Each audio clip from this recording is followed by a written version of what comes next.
Hello, I'm Trent, aka Trademark here.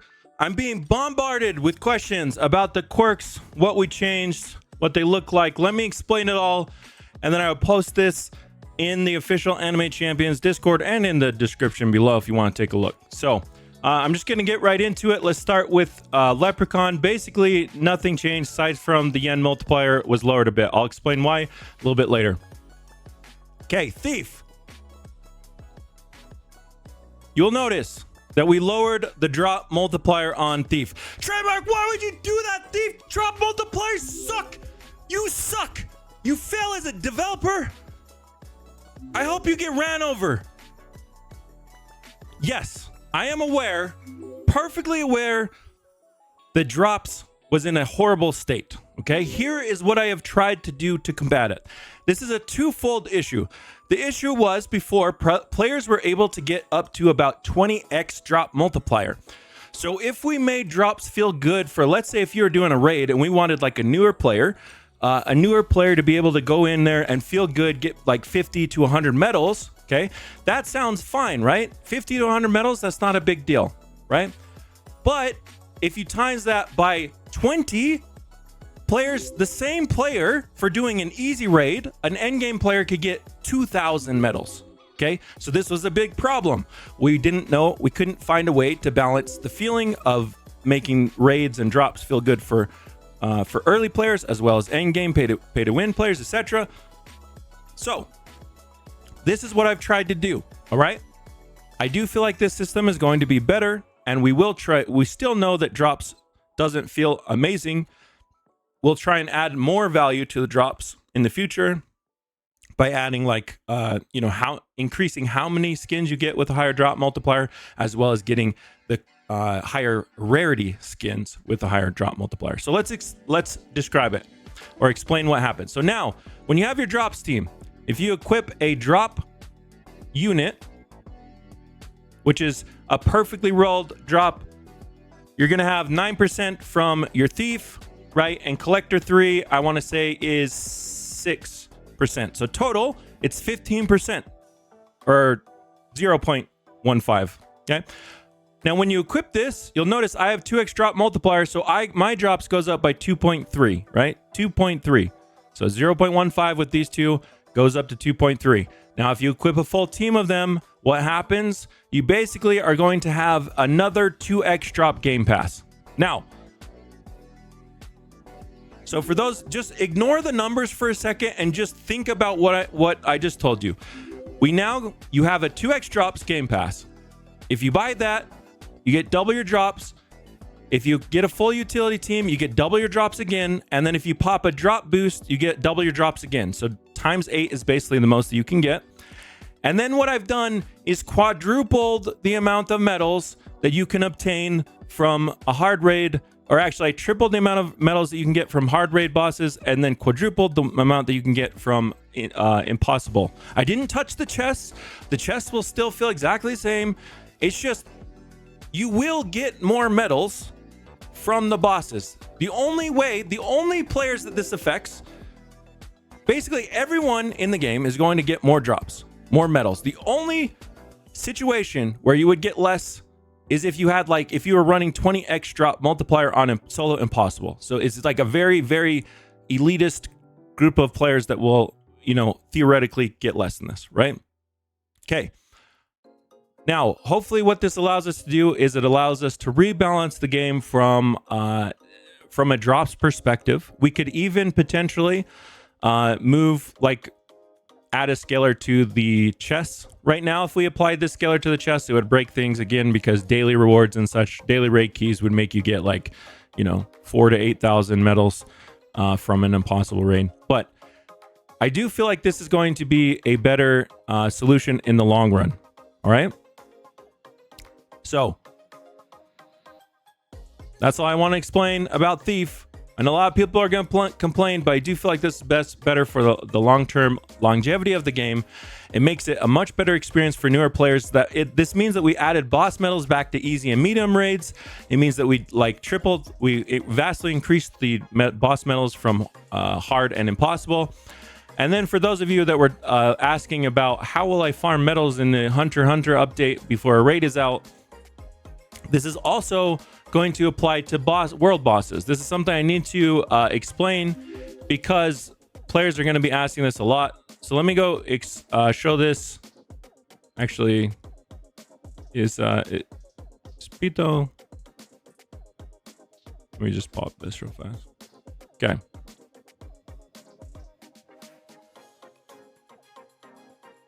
I don't actually even know who the mini boss is.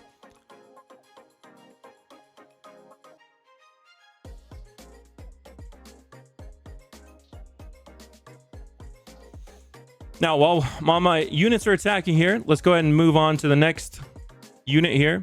Okay, so Sniper. Sniper got a slight buff. It basically just goes back. Oh, that's not the boss. Okay. Well, we'll come back here in a second. Sniper got a slight buff from 80% crit damage to 100% crit damage. Everything else remains the same. Next up, Giant. All right, I reverted the Giant Quirk. All right, you get your 2.5x drop multiplier back. Congratulations, you have it. Number is big. I'll be honest, I did the DPS testing. The number is big, but the DPS is actually not better than the other quirks, so I don't have an issue with it looking, enormous, even though it's not actually going to do that much for you DPS wise. Exactly what it was pre-nerf. Arch Mage. I buffed Arch Mage's ability damage to 2x. Now, I think from 1.5x. Now, I might have actually done that in 2.04. I can't remember which update I actually buffed that in, but Arch Mage should feel slightly better, but the ability charge is still not working. Okay, so when the ability charge does get fixed, it's a bug that's causing it to not work, then we'll probably have to figure out a different way because Arch Mage will probably be too powerful at that point. But next of all, we have Assassin. Now, Assassin was in an interesting spot. Boss damage was overperforming and base damage was underperforming. So what I did was I lowered the boss damage from 2x to 1.5x and increased the base damage for it from 1.2 to or 1.2 or 1.3 to 1.5x. Okay. On average, for most things, it's going to remain relatively similar. Like when I was doing the DPS testing, Sniper Assassin was still the best mythic quirk combo, and then Black Hole Assassin was still the best cosmic plus mythic combo. That's not including the new cosmic, which we'll get to here in just a second. All right, now there's something I have to explain about this because I always get hated on about the rates on the quirks. Your rarity for a quirk rarity, or sorry, your chance for a quirk rarity is rolled first, and then it chooses between those. This is different from anime fighters where they have distinct drops. It rolls a rarity, and then it rolls a quirk. What does that mean? When we introduce a new quirk, you're gonna have your rate go down. Now, in the game, it shows 0.03%. That's the same thing it showed prior because it's just a rounding thing. It's to make it look cleaner. It's actually 0.025%. It's always been that way, okay? It was 0.025% before.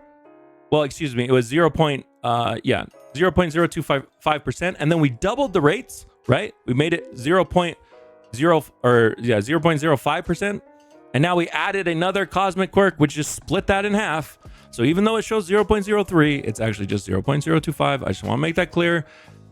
If you see differences when we add a quirk, it's probably not that we've changed the rate. It's just that this rounding thing makes it a little bit interesting.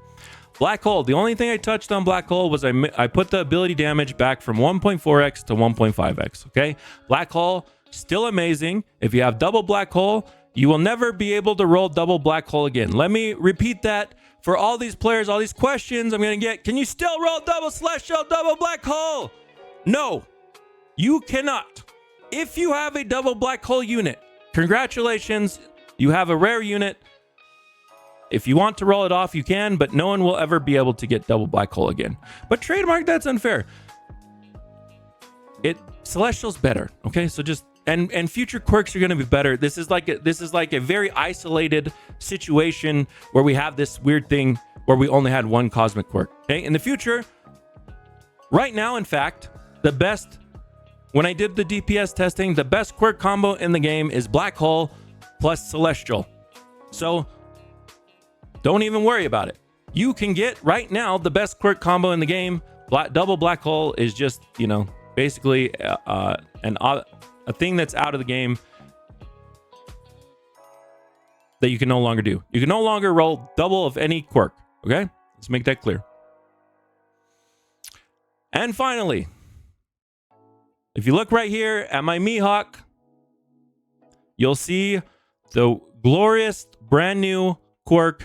It is called Celestial, and it does 1.6x damage, 30% crit chance, 2x boss damage, 2x attack speed, 4x move speed. Now, in the future, I will say that Celestial will probably change, and so will Black Hole, to include unique kind of like quirks about them. In the future, we want all cosmic quirks to kind of have interesting little dynamics about them. So, for example, Celestial was going to be like a, well, I won't talk about it now because I'm not sure if we're going to still use that. But like we could have cool abilities. Like, for example, one thing that I think we might add to the game is when a unit ults, one cosmic quirk might do a support ability. In other words, it could buff the rest of your team. So if I'm attacking here and my support unit casts its ability, it might buff the attack speed of my whole team. Or another unique quirk that might be like a very small chance to trigger some effect while you're attacking. Or another effect might be some some powerful move that triggers every X amount of seconds. Okay, we want those types of things to be in the game because I think they're interesting. They make the quirks feel more unique, and they make the cosmic quirks feel all the more cooler. But for now, all we have is stat buffs, and so I put on boss damage. Why boss damage? Well, boss damage is, just like I said, is overperforming. So I thought, why not put it on the brand new cosmic quirk? Essentially, your base damage is going to look lower on the unit, but if you compare the DPS, Celestial is now the best DPS quirk in the game. Okay, so there you have it. Those are the new quirks, updated, all the changes.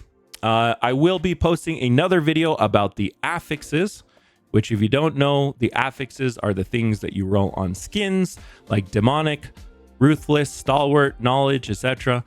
These have also been adjusted, and we'll go through those in another video.